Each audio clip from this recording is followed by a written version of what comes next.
One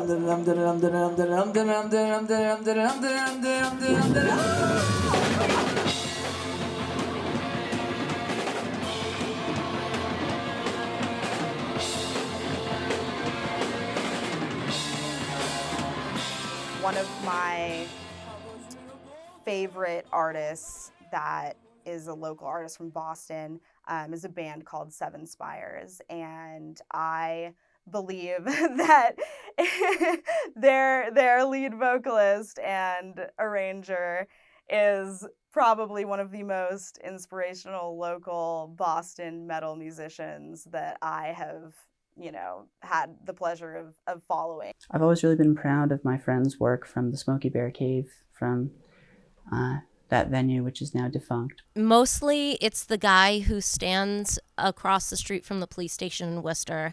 He has one leg and he screams and he plays off time in an out of tune guitar, and he's just like such a nice human being, and he plays for like the Hat or the guitar case, and I don't know, I just really like him because he's out there every day screaming.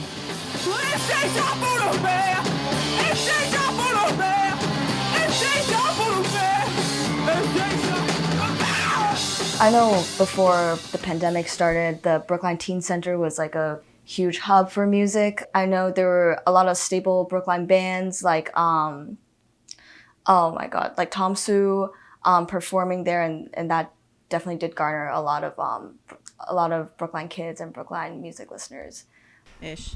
I mean, there's once. Well, yeah, once. I mean, yeah. Once. Okay. Well, once the physical location had kind of closed, and now they've got the Crystal Ballroom, sorta, and the outdoor venue at Boynton Yards. Yeah, we love once. I mean, we're still all holding out hope for Great Scott. Yeah, so I mean, I don't know if Great Scott's coming back, but that was a cool spot to play. A lot of the venues, like Brinstar, has been great about COVID and things like that, but some of them aren't. And it's putting a bunch of people in a crowded. Yeah, most of them aren't. And they're putting like a lot of people into a crowded, unventilated basement that takes up a lot of space and is a lot of noise. So it's also, there's a back and forth, I think, to benefit and detriment. I'd say if you want to talk about the Brookline music scene, BHS is where it's at. I think BHS definitely offers this environment and community where musicians can find each other, especially within the music program. Obviously when you're little, when you're starting out as a freshman, you're scared and you don't know what to do with yourself and you don't want to share your music. But I think me going through the Brookline High School music program, being in the music collective, the jazz band class, music production, even like stuff like concert band, which I wasn't a part of, but I knew a lot of people were. I know a lot of people got together from that, and there were many bands that were formed because of that. Honestly, by the time everyone gets old enough to move out of their parents' house, they're not a Brookline music scene anymore. When I was like, a little high schooler, mostly the shows that I played were probably school shows. You have like talent shows. Even though I wasn't in the SWS program, I knew they had these like lounge shows that they did, and my friends in the SWS would invite me to play at them. There is a lot of resources, music resources, in like teenagers throughout like high school, even middle school in Brookline, like the Teen Center and Brookline Interactive doing a lot of like art opportunities for local up and coming bands. We have a lot of resources, but also rent is too expensive. Put on your T-shirt!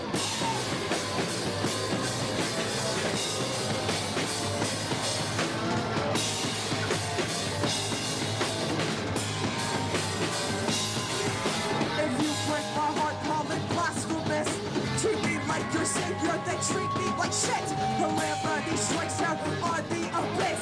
If you try to hurt me, I get with a kiss.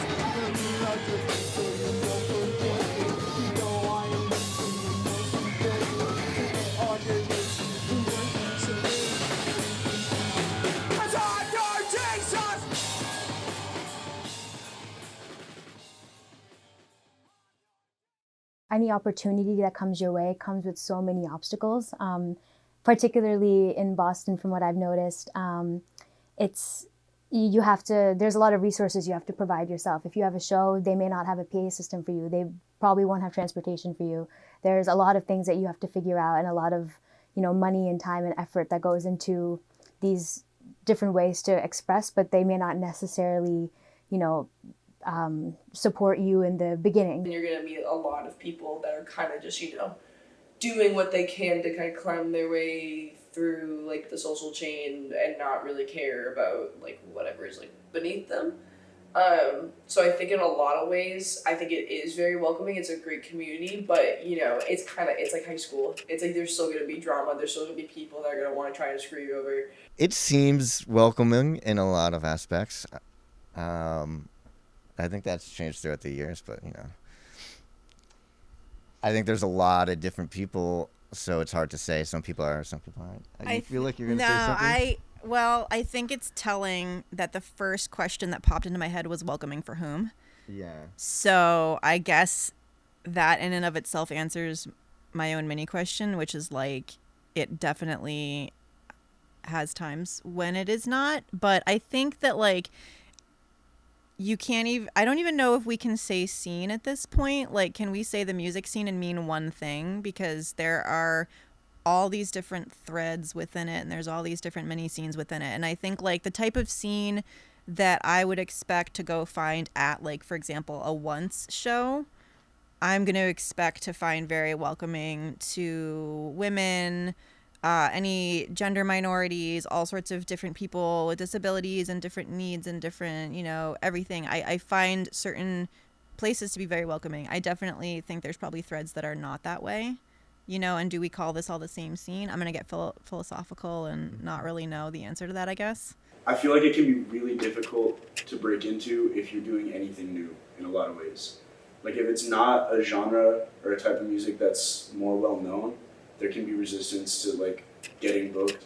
And I feel like as well, not having vocals makes it really difficult to break into the scene. I think that Boston has a lot of growing to do as far as those recognitions in a lot of ways. But at the same time, there is such a huge, rich community of music makers in this area and just the greater Boston area in general that are welcoming. And you do go to shows and you have friends there, or you see someone who you maybe met up with one time, and having those different interactions come together and having a place for those interactions to come together is really important for the scene. So I think that almost everyone, and hopefully everyone can find their place in the scene, or find a place that they want to be in the scene, if that makes sense. I don't know if I can go as far to say like the whole overall like scene is super welcoming to everybody, and I would love to find kind of the city or place where where it is, I guess. I really have enjoyed performing here. There's so many ways to get involved. There's so many festivals in the area that I love, and there's like a lot of porch fests and different events that go on. And I think that there is like a community. You do a show and you meet different bands and different artists, and you make more connections, and you pave yourself more opportunities to do what you love here. And I think that's what makes this area so supportive. So I tend to think, even though there is, a welcoming crowd, I think a lot of these people aren't really able to express in terms of their music, or in terms of their art, or in terms of their social scene, what they really want for that. There's a lot of nuance to that question, and I think it depends upon whose scene. Like it's like that stereotypical Mean Girls high school table with the cliques. And I feel like no matter what city you go to, for the most part, there's always going to be its own little pockets of community. And I think those pockets of community are valid, although I do believe that some of them can be kind of not exclusive. Some of them can be, but not all. I think that every local music scene can always strive to be more welcoming. There are always going to be groups of people with different identities, different backgrounds, from different genres, different instrumentalists that aren't being included in the community or aren't being recognized for their contributions in the music community.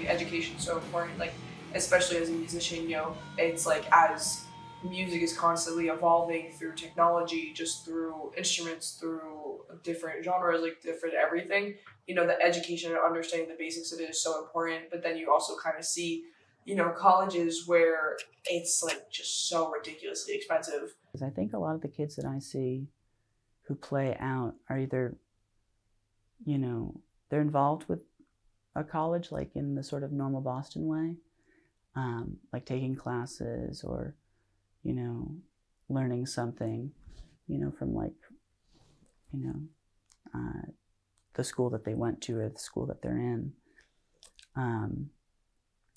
I've seen really big bands come out of Boston, like Gorilla Toss, and I've seen really small independent artists become very big, like Britt O'Brien. I think Berklee is definitely like a dream school for a lot of people, including me. So it's, for me, throughout high school and basically my childhood, it kind of acted as like a, like this goal that I wanted to reach. Like I wanted to be a Berklee student. I wanted to go play music with the cool kids, with the international people. And that definitely motivated me to, you know, get better and motivated me to want to improve myself and learn more about music, expand my horizons, become more versatile as a musician. I can say that we're happy, or at least I'm really happy, when we do play a show where we see college kids at it, because that means that there's some sort of hopefully productive overlap, and maybe these folks will keep the scene going. You know, we don't want to feel like it's just people our age and we're all gonna like die off as music goers or something. So I'm certainly happy to see like college kids who, to me, I'm gonna say younger folks at a show. Do we kind of feel awkward and old when that's the entire crowd? Sure, sometimes, but that just means that we're at a show that they put together, which, you know, it can still be cool. There is a lot of gentrificational aspects of college and going to college, because not just because of the education, but just because of the environment and the like financial ability to go to college. I think the scene in this area specifically is driven by Berklee, because a lot of the reason this scene is so like powerful and successful and high quality is because it's people who are driving themselves to be professional musicians. So if you want to be doing this full time, you're going to be working as hard as you can, even at like the house show level. You don't have to go to college to learn how to record, to have access to a space like this and be able to use equipment that most people don't have in their own home studios even. So I went to community college, surprise. And most of the people that I went to college with were working shift older people. So I don't necessarily associate college with kids in the same way, but I lived in a lot of college kid neighborhoods, and I will say that the side of the street that they lived on was a lot cleaner than the side of the street that I lived on.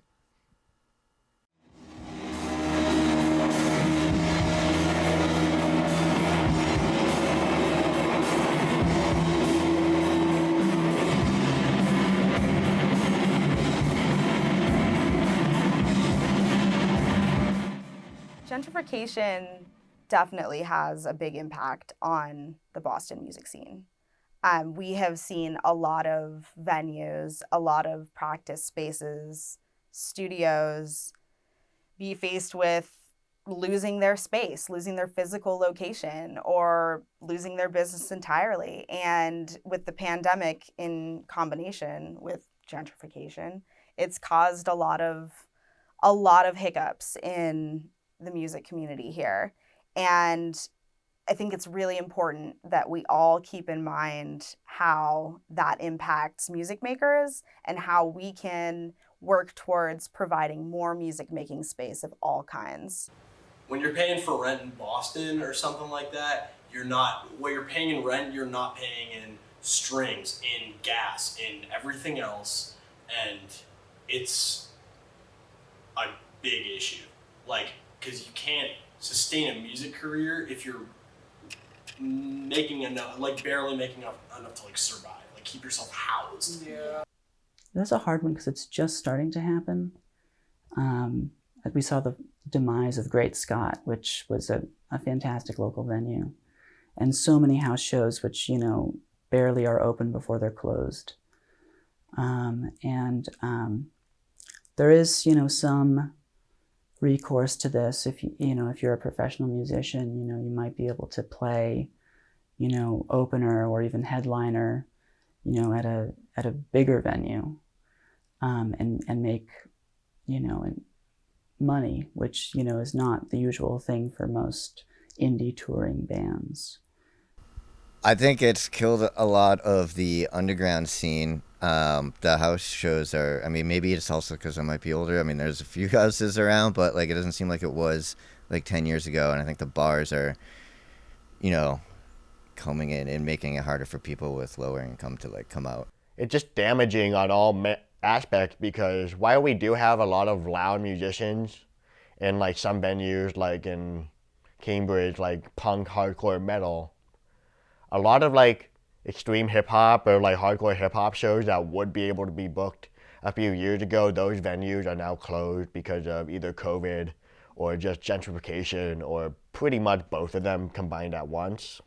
It's just beginning, so we really have to be cautious about where we're putting our money, and where, you know, where we're, you know, putting our names on the dotted line. If your community is being gentrified, you have to have your shit together. Can I say shit? I said shit. You have to have your shit together enough to pull together and to try to stop it from happening as much as you can. And if you can't, you can't, but at least you know, went down swinging. But a lot of people just don't care about community as much these days, and I feel like that's where we fall short.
And if you're out there watching and you have my pickle suit, I would like it back, please. Thank you.